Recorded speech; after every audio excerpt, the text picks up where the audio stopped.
chưa?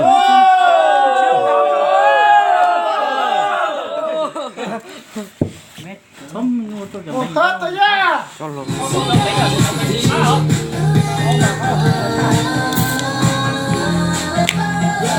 Ôi vô.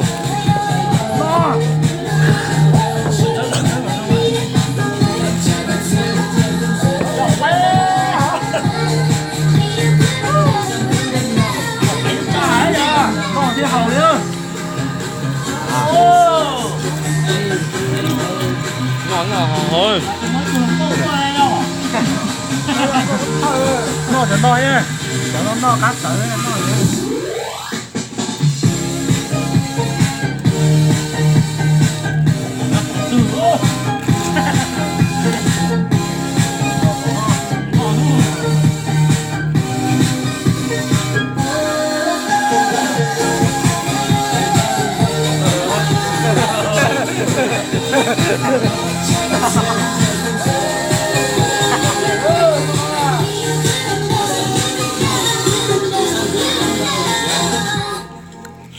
Chào bỏ chát tôi ạ.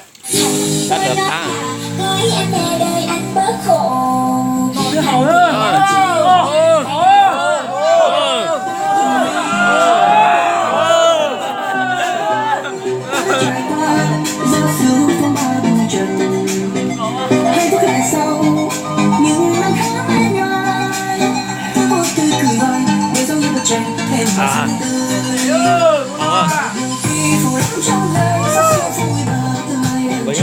Thì anh xin nguyện yêu em dù có thế nào. Lời hương hoa càng khắp biên giang đã khi nhẹ nhàng chờ em đến có em bên đời. Hãy ôi sao bình yên một thời gian sẽ mãi ngừng lại.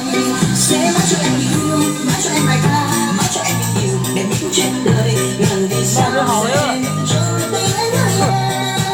Nhưng đến khi tới gần nhau, những đêm gần em chắc tiếp sẽ em nhiều điều say này một tay bên nhau. Người sẽ không phải lên lòng.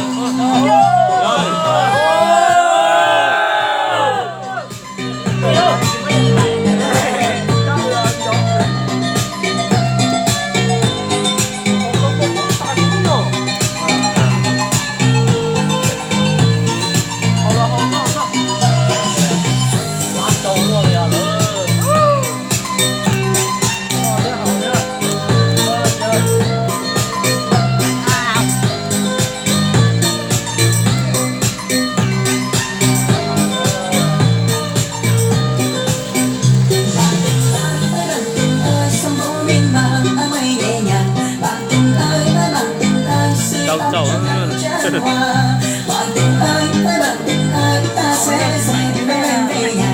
Bạn tình ơi, sẽ không rời xa.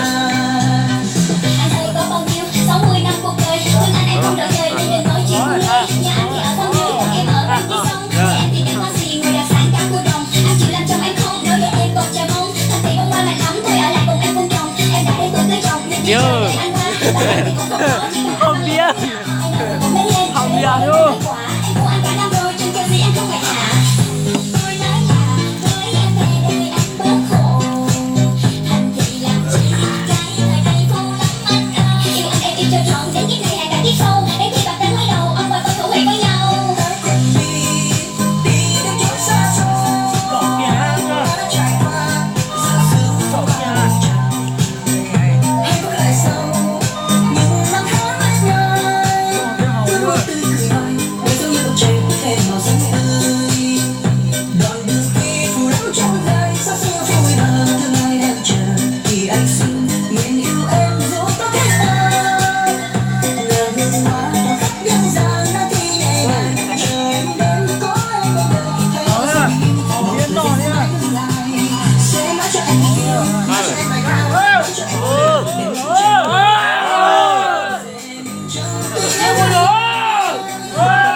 Ủa?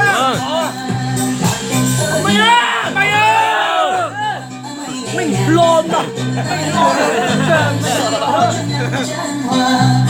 tình ơi, bạn tình ơi, ta sẽ đón em về nhà. Bạn tình ơi, sẽ không rời xa. Ôi, không bây giờ. Mày nha. Mày ơi. Đón nhớ nhở. Xuống đây nào ấy. Dòng lệ rơi rơi vai nhau, nghe đi nụ cười khi anh lòng thì đâu Hầu đến rồi ơi. mà chẳng dám khóc đâu ai hiểu thấu, vẫn qua tên chỉ một cười đi theo nhưng đâu không trời.